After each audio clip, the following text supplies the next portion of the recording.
Hello everyone and welcome back to the Savage Report. I'm Andy Savage. Here's a Savage Report fact check for you.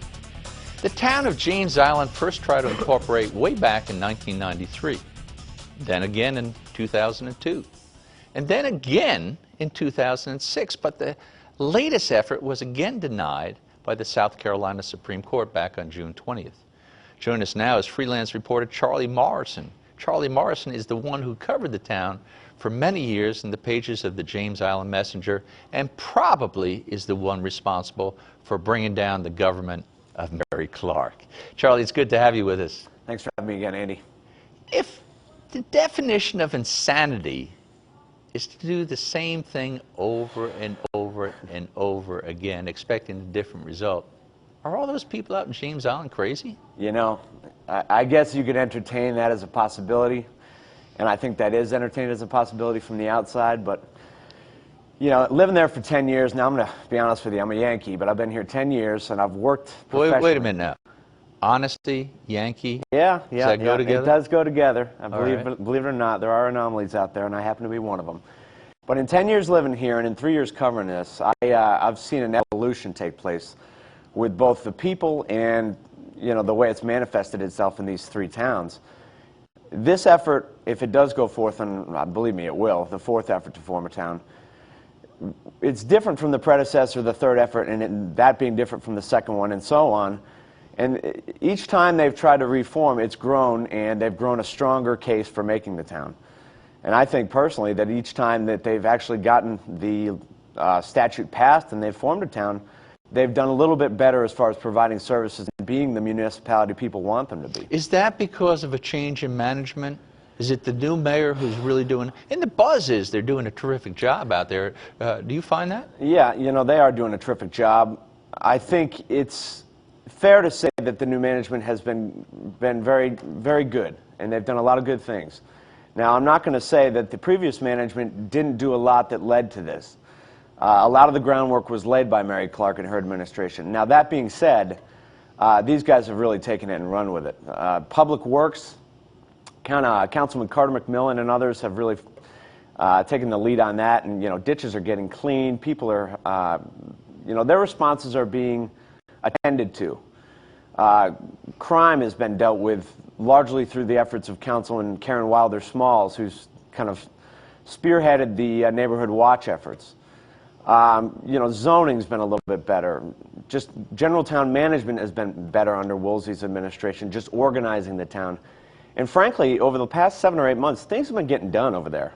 Charlie, it sounds to me like you've changed your position. Last time you and I got together talking about the town of James Island, you weren't too big on it.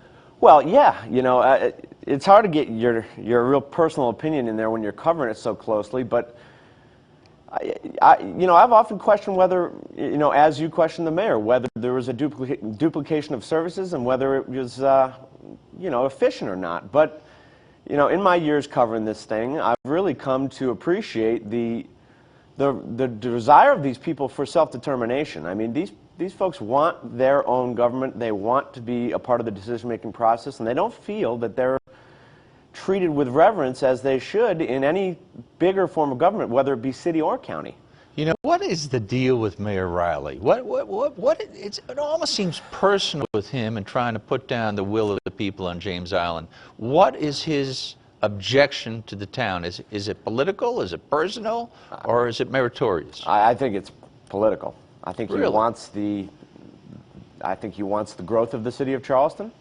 I think there's a lot that James Island has to offer the city of Charleston if it was fully incorporated into the city.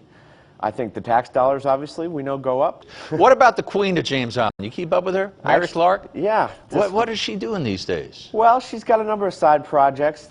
She actually put down her history studies to pick up the civic activity that she did back in the 90s and 2000s there, and I do keep up with her, despite, you know, a lot of people's opinion that we are continually at odds with one another. Well, you disagree with her on some of the decisions she made, but you have been a big supporter of hers all the way through. Well, you know, supporter is one word I wouldn't quite use, but I'm a fan of hers. I find her interesting. I find her a nice woman. Now, her methods and her actions have been oftentimes Doubtful. But did you keep up? You're the one who started, so did you keep up with the criminal investigation? Yeah, I did. You know, I mean, you had a self-interest in that, and I don't mean that personally, but you had a self-interest for your position in informing the public of what was going on out there. Yeah. And I know that she was under a lot of scrutiny by law enforcement. She's been cleared. Yeah.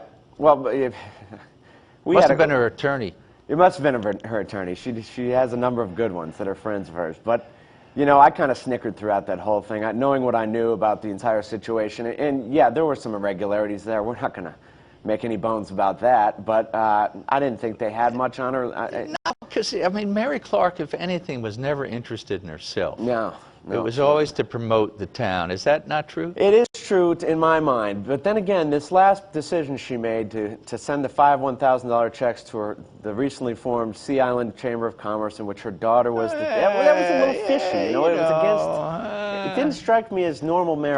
Probably not a good idea. But overall, I think the woman's heart was in the right place, and you know, she's staying active on the island. You'll see her around, and she'll be leading the reincorporation in town number 4. Yeah, I doubt that. I doubt that. She was pretty smitten, not smitten, but annoyed by the way this recent election went down. She believed she had the hearts and minds of James Islanders still. And I think she was a little disillusioned about, you know, the town's collective opinion of her leadership towards the end. And Charlie, the word is that she's going to make a comeback. She's coming back strong. She's going to reincorporate the town one more time, and she's going to run again. Is that true? I'd be shocked. I would be shocked. But then again, you can never be shocked when it comes to Madam Mary Clark. Well, freelance reporter and our good friend, Charlie Morrison, thanks so much for stopping by. It's been a pleasure, Andy. Thanks for having me. Remember to vote on our online poll should James Islanders do it once again and try to form the town for the 4th time. Or is it time to call it quits? You can vote at c2savagereport.com. That's our program for now, and thanks so much for joining us every week. We also need to thank the National Academy for Television Arts and Sciences for these 2 terrific Emmy Awards honoring the Savage Report for our work.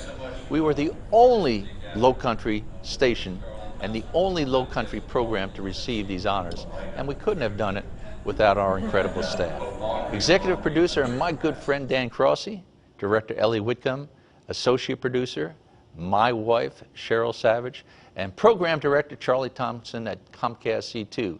Our general manager is Bill Watson, and all the videographers, Jan Maddow and Keenan Nelson. Here's to another great year ahead with the best television audience in the Lowcountry. Don't forget our sponsors either. Mr. Baker out there at Baker Motors and John and Linda Derbyshire down at Moneyman. Thanks so much for all you do to help us. And thank you, too, for joining us. We'll see you next week.